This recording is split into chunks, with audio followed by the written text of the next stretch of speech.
Welcome to the AthleteShine.com radio podcast. I'm your host, Stefan Olszewski, and I'm joined by Jarrod Cann, safety out of Central Connecticut State University. How's it going, Jarrod? I'm blessed, man. It's good to hear from you. Okay, starting out, coming out of high school, you weren't highly recruited, and you actually ended up going to Fourth Union Military Academy.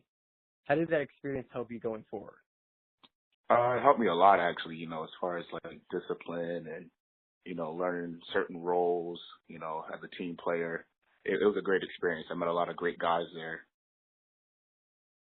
And then after going, you ended up at a community college. At the time, did you ever believe that you would end up playing at the D1 level? I did. That was the whole intention to go in there. I knew that, I had already got D1 eligible at Fourth Union. I just kind of missed out on the cycle. So I knew once I got there, I was going to excel. But the curveball that they threw at me, though, they switched my position from running back to safety. So that was, something I had to overcome, just like anything else you do in life. I had to overcome that and learn that position really fast and try to do my best at that position and excel. And your confidence was high, as you said, even switching positions as well. What kept your confidence so high at the moment? Definitely my coach. I had a guy named Coach Burrows that kind of really took me under his wing. He just kind of saw my talent, and, my drive. And, he was more like another dad to me at that school. So that kept me, on the up and up as far as, learning that position. And you finally made it to the D1 FCS level in Central Connecticut State. What made them the right choice for you? Going through that whole process, you got guys that'll say that they're going to offer you, they don't offer you. So I just, I didn't play any games. First person to really take a chance on me, I just was loyal to them. They took a chance on me, and I said, what, where do I sign? I'm not going to really, play around with this. Got my, full scholarship, and the rest is history, And a ton of players always say that they have like a chip on their shoulder. Would you personify that statement? Yeah, most definitely. I play with a chip on my shoulder. I play with a different mindset. You got some of the greats. They play for something else more than themselves, and I feel like I definitely play. With all my brothers on my back, my family. All that kind of other aspect of the game that comes into play out in the field. I play with that on my shoulder. And what would you say the transition was like from, playing at a small school to then going to the FCS level to, it's Division I type players? Was that any different? Did you feel different? No, definitely. I definitely felt a little different. You have to learn the speed of the game. It's a transition every time you move up.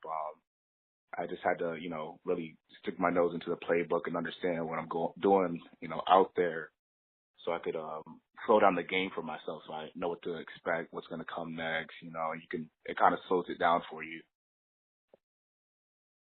And this past season, you guys won the conference and went to the playoffs. What was that experience like? And what was that experience like in your last year, ending on a high note? It was phenomenal, man.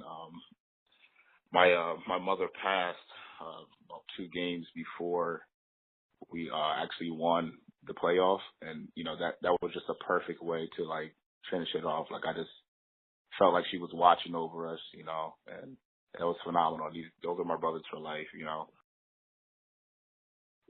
And you just added that you lost your mother earlier this past year. What was it? How tough was it to balance life, which is more important, obviously, in football and school at the time? It's still a struggle to this day, but that was always my motivation of wanting to do better for myself, because she always saw it before I even saw it. So it's been a struggle, but I have a lot of great family, friends, and peers around me that have really helped me overcome it. I'm still overcoming it, but I know there's a bigger goal that I need to accomplish here. And during that time, a lot of people would probably, lose confidence in themselves and, give up, Nah, my last name. Why were you? Why were you determined not to give up? Because that's not what she wouldn't have wanted that for me. She always saw a greater purpose for my life, and I'm going to fulfill that. I'm determined to do whatever it takes, however long it's going to take. Like, I'm going to make her proud, and I'm going to do the thing that she wanted me to do. I'm going to use my status I'm going to get into the NFL, and I'm going to use that status to bring others to the Lord's kingdom. So I'm going to do whatever it takes. And that's a great way of looking at life. If you look at the stats this last year, it was actually your best year. You made first team and had 75 tackles and 4 interceptions. How did you elevate your game to this year? This year, I did a lot in the off season, training with guys that I knew were going to be, impact players. I worked on my flexibility, getting my hips right this year, and definitely just working out and grinding the entire off season. And then during the season, like, I actually, I was a book rat. Like, I was in the film study room all the time, trying to like figure out what offenses are going to try to do and how they're going to try to attack us for the week. So it really helped me out. What would you say your strengths and weaknesses are as a player? I think it's really good to be aware of, your strengths and your weaknesses. I definitely make sure that I keep on the up and up for that. I believe, one of my weaknesses, I used to get a lot was that you're a great athlete, Jarrod, but you just need to work on your flexibility, and that's what I've done. I'm continuing to stay on that path, work on my flexibility, work on my technique, and the rest of it comes pretty easily. I'm an athlete. I fight hard for what I want.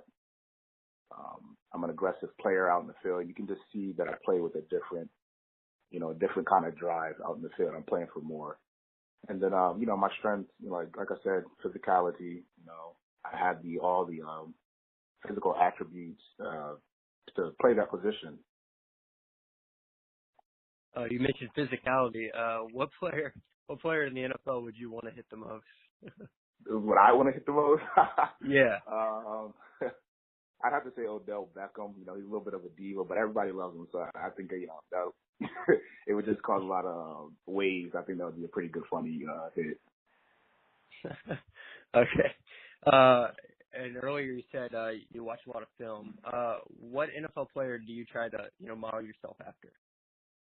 When I first started off playing, I was always trying to like headbang. So I was like kind of trying to imitate Brian Dawkins because that was one of my favorite players. But then, as I kind of learned the game a little bit more, started playing more, I kind of wanted to resemble like Earl Thomas a little bit more. He's kind of a ball hawk, and then he's like also more of a headbanger kind of in a way. So I kind of try to emulate that on the field more so, and go for the pick, but like also be able to like switch it up and like tackle inside the box and all that kind of stuff. Soon you'll probably have your pro day. What do you want to show the scouts the most? I'm just going to show them all the hard work I'm putting in. I'm going to make my times. I'm going to do well, and when they come and want to talk to me, I'm just going to show them the real me. And, talking about that, how have you been like preparing for that day? Right now I'm training with, my coaches. I'm still training with my teams at Central Connecticut, waking up 6 a.m. in the morning, running with those guys. Then I'll, after classes and everything, I'll go, maybe around 2 or 3, I'll go do my own personalized workout just to work out for my combine training. And then if anybody else, like, cause I have some friends that are also trying to get us to some combines later on. So if they want to do something at night, I usually just, work out with them as well. So, I'm really working towards what I want. I'm trying to actually start changing up my diet as well. I never really implemented that into my my scheme, but I'm actually switching up that. And I've been juicing a lot, getting kale, parsley, getting all that kind of stuff and grinding it up, just taking that nasty drink every day. Hey, one last question here. Why should a pro team take a chance on you? They should take a chance on me because I feel like I'm different than most athletes as far as personality-wise. You know, you'll find guys that can, you know, hit harder than me, run faster than me. You got guys that can run 4.2s and all that stuff. But personality-wise, you'll never hear me complain. You always see me working. I'm always doing the right things off the field. I have, you know, excellent conduct off the field. So I feel like that really sets you apart, you know, from, you know, other athletes, because I have friends in high school that probably were better athletes than I am, but today they're not, you know, they didn't make it to college ball because of their attitudes or, you know, so I think just things like that, just my personality and how family oriented I am on the field. Like I try to make everybody else better on the field because that's my family. I want to see them do good. Hey, Jarrod, I want to thank you again for taking a little time out of your day to do this interview. And you definitely seem like you have a good head on your shoulders, and rooting for you. Good luck to you in the future. I appreciate that. Have a blessed day.